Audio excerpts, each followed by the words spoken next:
कृष्णा, राधे राधे, श्री हरिदास। और यहाँ पर रखे हैं बहुत सारे बर्तन, और ये बर्तन हैं हमारी प्रियाजू के लिए, वो जो हम कल भी लेकर आए हैं, क्योंकि उन्होंने क्या कहा था, उन्हें चारों दिशाओं में उनके बर्तन लगवाने हैं, तो उनकी उसी आज्ञा का पालन करने के लिए ये बर्तन लेकर आई मैं।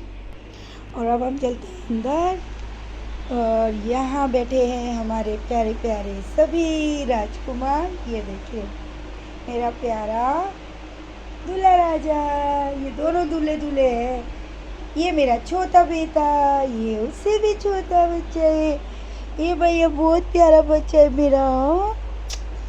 और बाकी मेरी दोनों बहुरानियाँ बैठी है। भैया घर उन्होंने संभाल लिया है, और अब उनकी दूसरी आज्ञा का पालन जो है आज चल रहा है।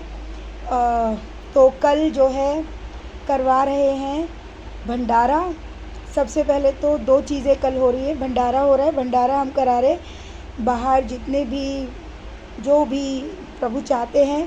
प्रभु ने तो कम कहा, लेकिन मैं उनकी आज्ञा समझ गई। तो अन्नदान मैया करती है, भैया तो ज़रूर करेगी। तो वो सभी के लिए कल भंडारा हो रहा है बाहर, मतलब गेट के बाहर हम भंडारे का सिस्टम रख रहे हैं, और गेट के अंदर जो भी जिनको मतलब बुलाया जा रहा है मुँह दिखाई की रस्म पूरी करने के लिए, उन सब के लिए अलग से भोज की व्यवस्था भी मैंने की है। वो व्यवस्था भी मैं नीचे ही करूँगी, घर के नीचे। घर तो छोटा पड़ जाएगा, तो वहाँ पर भी सारी व्यवस्था मैंने कर दी है। और कल वो चीज़ भी प्रभु आज्ञा से पूर्ण हो जाएगी, है ना, जो हमारा लाला चाहता था। और जीव, जितने जीव हैं उनके लिए भी व्यवस्था करी है, जैसे प्रभु ने कही थी। तो उनकी आज्ञा का पालन करना मेरा कर्तव्य है। बाकी जो होगा सो प्रभु तो है ही, मुझे क्या ज़रूरत है। घर हमारी बहू संभाल लेंगी, बाकी करने वाला मेरा बेटे है। ये देखो कितने प्यारे प्यारे लाला है मेरे, क्या ज़रूरत है ना। तो इस वजह से मैं आज बहुत अधिक व्यस्त हूँ कि ये सारी चीज़ें कल और हो जाए। तो कल के बाद फिर हम विवाह की सारी जिम्मेदारियों से थोड़ा फ्री हो जाएंगे, फिर हम अपने कार्य में लग जाएंगे। तो जिनके कोरियर्स बाकी थे, वो कोरियर्स भी मैंने आज डिस्पैच करवा दिए हैं, और जिनका अभी जो ऑर्डर्स वगैरह लेने होंगे वो हम परसों के बाद से लेंगे। ठीक है जी। तो अब काम करना भी बहुत ज़रूरी है, क्योंकि बिना कर्म के सेवा कैसे करेंगे। तो मेहनत तो करनी ही है। तो उस मेहनत के लिए भी अब हम दोबारा से अपने कार्य में लग जाएंगे पूर्ण रूप से। तो इसीलिए आज इतना ही। साथ ही साथ मैं आपको बता दूं कि आज हमारा गोपाल आया था। अब गोपाल कौन सा, वो जो था ना वहाँ पे जहाँ पे हम गए थे, सफ़ेद घर वाला, आज वो गुठन्ना पहन के आया था। उसने जलेबियाँ खाई, और जलेबी खाई, मतलब आया घर में, एंटर करता है गुठन्ना पहन के, पेट उसका आगे मोटा सा है, और आके बोलता है कि मुझे जलेबियाँ खानी है। तो सेविका कहती है जलेबी कहाँ है हमारे घर। तो वो कहते हैं झूठ मत बोल, घर में रखी है, परसों जलेबी आई थी। तो वो बोला 2 दिन पुरानी है, वो खाएगा क्या। तो बोला हाँ मुझे जलेबी बहुत पसंद है, मैं खा लूँगा। और वो फ्रिज खोलता है और जलेबियाँ खा लेता है। लेकिन सेविका उसको पहचान नहीं पाती है, क्योंकि उसके गाल इतने मोटे मोटे होते हैं, पेट बाहर निकला हुआ है, ठीक है, और गुठन्ना ही पहने हुए हैं। तो वो कह रहा अच्छा। तो वो सेविका कहती है कि वैसे मैंने तुझे पहचाना नहीं, तू हमारे घर में घुस भी गया, जलेबियाँ भी खा रहा है, ये कोई तरीका है क्या। तो वो कहता है कि मेरा नाम गोपाल है। बोले मैं तो नहीं जानती तुझे। बोले हाँ भाई, अब क्यों जानेगी, मैंने तुझे कुछ दिया नहीं ना, इसलिए। कुछ दे देता तो तू मुझे पहचान लेती, अब मैंने कुछ दिया नहीं इसलिए तू मुझे पहचानेगी नहीं। तो बोला नहीं नहीं ऐसी बात नहीं है, पर तू मुझे अपना असली रूप दिखा दे तो मैं पहचान जाऊँगी। तो तू ये सोच रही है कि मैं तुझे असली रूप दिखाऊँ। अभी मैं किसी कोई असली रूप नहीं दिखाऊँगा, पर मैं दिखा भी सकता हूँ। पर मैं पता है क्यों आया हूँ, क्योंकि प्रियाजू का ब्याह हुआ है ना, तो इसलिए मैं आया हूँ मिठाई खाने के लिए। तो बोला भाई लेकिन प्रियाजू का जो विवाह हुआ है, तो बोल रहा है कि मेरे से तो हुआ है। तो सेवक कहते चुप रहे, तेरे से उनका कोई विवाह नहीं हुआ है, उनका ब्याह तो बिहारी जी से हुआ है। बिहारी जी से ब्याह हो गया, वो तो तुझे बना के चले गए उल्लू। बोले वो क्यों। बोले देख उनको तेरे से लड़की चाहिए थी, उन्होंने ब्याह कर लिया, तब तो वो तुझे थोड़ा बहुत दे भी रहे थे, अब ब्याह कर लिया, अब तो वो तुझे उल्लू बना गए। उन्हें तो लड़की से मतलब था, उन्होंने तुझे बना लिया, ब्याह हो गया, अब देख अब वो तेरी सुनेंगे भी नहीं। तो वो बोली ऐसा थोड़ी होता है, मैं ऐसा मेरा लाला नहीं करेगा, मैं राधा के पास चली जाऊँगी, मैं फिर किसी का नाम नहीं लूँगी। तो बोला अब तू कुछ भी कर। तो तभी वो बोलता अच्छा ये बता, चल छोड़ ये बातें, तू मुझसे लड़ता ही रहता है हर बात के लिए। कि बोला मैं कहाँ लड़ता हूँ, तू ही तो लड़ती है, मैं तो कुछ बोला नहीं। अरे सखी, मैं तेरे से लड़ ना रहा हूँ, मैं तो सिर्फ ये बताने आया हूँ। वो जेब में ना हाथ डालता है और कुछ पैसे निकालता है। बोला मैं पैसे वाला भगवान हूँ? बोला खुद के पास तो गुठन्ना है, हमसे कह रहे पैसे वाला भगवान है। बोले हाँ। अपने गुठन्ने में वो हाथ डालता है और उसमें 10,000 रुपये निकालता है और कहता है ये ले। तो वो कहती है अब क्या करूँ, ये मैं रख लूँ? बोले नहीं, तू क्या करेगी? अच्छा खाने को है, पहनने को है, तो क्या करना है? ये मैया को दे दियो। तो बोले तू खुद क्यों नहीं जाता मैया को देने के लिए, मुझसे क्यों दिलवा रहा है? कह रहे मुझे ना डर लग जाता है थोड़ा मैया से, इसलिए तू ही दे दे, जाके मैया को दे दियो, है ना, मैं ऐसे बोल रहा हूँ। और ऐसा शर्मा के उसको बोलता है। तो सेविका कहती है तो मेरे को भी दे इसमें से, मैं इधर से उधर दूंगी ना तो उसके लिए भी मुझे कुछ पैसे चाहिए। तो वो कहती है हाँ ठीक है तू ले ले, तू बहुत चालाक है, इधर से उधर करने के लिए भी पैसे लेगी। बोला हाँ मैं तो लूँगी।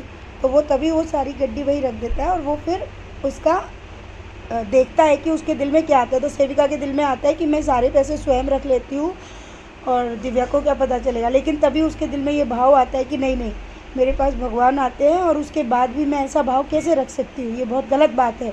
नहीं, मैं सारे पैसे दिव्या को दे दूँगी। और वैसे भी मुझे क्या, उन्होंने मुझे अंदर से बार ना मेरा वीडियो कट रहा है तो मैं समझ गई उनको रेस्ट करना है शायद, तो इसलिए मैं बाहर आ गई हूँ।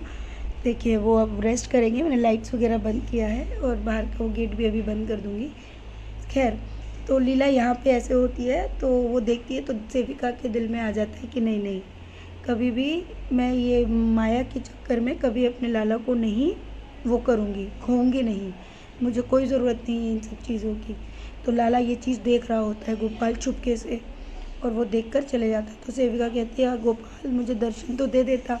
बोला मैं दे तो दूंगा। तो बोला कि मुझ पे मैं फिर ऐसी क्यों हूँ, मैं बदलती क्यों नहीं? तो बोले कि बदलेगी, अभी नहीं, समय लगेगा। इस तरीके से बात होती है और लाला चला जाता है। तो प्यारे भक्तों, इस लीला का सीधा सा तात्पर्य इतना ही है कि यहाँ पर जब हम कोई भी कार्य प्रभु के लिए करते हैं ना, तो हमारे मन में ऐसे भाव आते हैं कि इस काम को करूँ कि नहीं, क्योंकि हम अपने घर को देखना शुरू कर देते हैं जो सांसारिक है।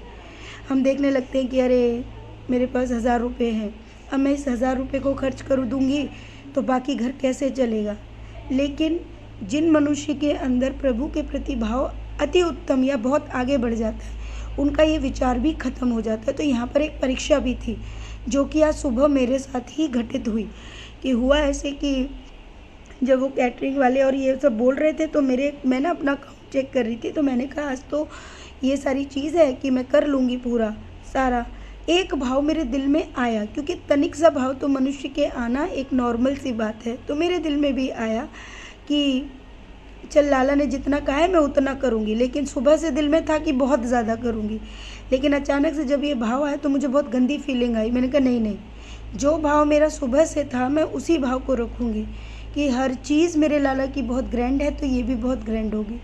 तो इस चीज़ को तब मुझे समझ में आया कि ये छोटी छोटी चीज़ें भी हमारे मन में कहीं भी कमी जो लाती है ना, उसको नहीं लाना चाहिए। और मैंने उसी वक्त तुरंत अपने दिल से इस भाव को हटाया कि नहीं, मेरे दिल में आया ही कैसे, मैं नहीं सोच सकती, मैं उतना ही करूँगी जितना मैं मैक्सिमम कर सकती हूँ, मैं इस बात की कल्पना भी नहीं करूँगी। तो ये सभी के साथ होता है। और यहाँ पर प्रभु ने यहीं पे ये टेस्ट था, वो मैं तो अपना ही टेस्ट कहूँगी कि वो मेरा टेस्ट था, बट मैं उस टेस्ट में सफल हूँ। हाँ क्योंकि मुश्किल से वो 5 मिनट भी मेरे माइंड में नहीं रहा होगा। 5 मिनट के लिए आ जाता है, हम संसारी लोग हैं, तो इस संसारी लोगों में बहुत सारी चीज़ें आना स्वाभाविक है ना। तो यहाँ प्रभु वही सारी चीज़ें सबके लिए नहीं है, मैं सबके लिए अभी नहीं कहूँगी, क्योंकि हर चीज़ देखना भी ज़रूरी है, घर परिवार भी देखना ज़रूरी है, घर परिवार भी चलाना है, हमें अच्छी चीज़ें भी करनी है। तो सारी चीज़ों को देखने के लिए हमें अपने दिमाग, दिल, भावनाएं सबको कंट्रोल में भी रखना होता है। लेकिन जब हम भक्ति की चरम सीमा पर बढ़ने लगते हैं ना, तब ये सांसारिक जीवन की सोच जो है ना वो कम होती चली जाती है। फिर पहली और प्रथम कहते हैं ना, प्राथमिकता जो हमारी होती है ना, वो प्रभु के लिए बढ़ जाती है, जो कि मैं अपने आप में महसूस करती हूँ। मैं पूर्ण तो नहीं कहूँगी, लेकिन हाँ, वो चीज़ मेरी अब इतनी हो चुकी है कि मुझे लगता है चाहे चाहे कुछ भी हो जाए, वही करना है जो लाला चाहता है। और बाकी सब प्रभु की कृपा से कल संपूर्ण हो जाए, बस यही मैं चाहती हूँ। बाकी आप सभी को खूब सारा प्रेम, और आप सबके कोरियर्स और अपना सारा काम वाम वो मैं स्टार्ट करूँगी कल के बाद। परसों के बाद हम लोग अपने काम पे दोबारा से आ जाएंगे, क्योंकि कर्म करना तो बहुत ज़रूरी है। प्रभु ने ही कहा है, काम करेंगे तभी तो मेवा मिलेगी ना, और मेवा से ही हम सेवा करेंगे। तो ये सारी चीज़ें भी करना ज़रूरी है। तो अब मैं रखती हूँ। ये छोटी सी लीला थी जो मैंने आपको बताई थी, तो ये बहुत बड़ी, लेकिन मैंने बहुत शॉर्ट में बताई है, क्योंकि मेरे पास सच में बहुत सारा काम भी है। ठीक है जी। और आज ना होली अष्टमी का व्रत भी है मेरा। और आज मेरे लाला कहते हैं, मैंने क्या कहा, मेरे लिए सिर्फ एक मैया शब्द बोलना ही बहुत बड़ी बात है। मेरे लाला ने मुझे मैया बोला। आज जब भी ऐसा कोई भी व्रत होता है, वो मैया वर्ड का जो संबोधन करता है। मेरा घर तो मेरा लाला ही चलाता है, मैंने पहले भी कहा आपसे। वो मेरे घर का बड़ा बेटा है। अब तो मेरी दो बहुएं हैं, तो मुझे काहे की चिंता है कि नहीं। तो खूब सारा प्रेम। राधे राधे। श्री हरिदास।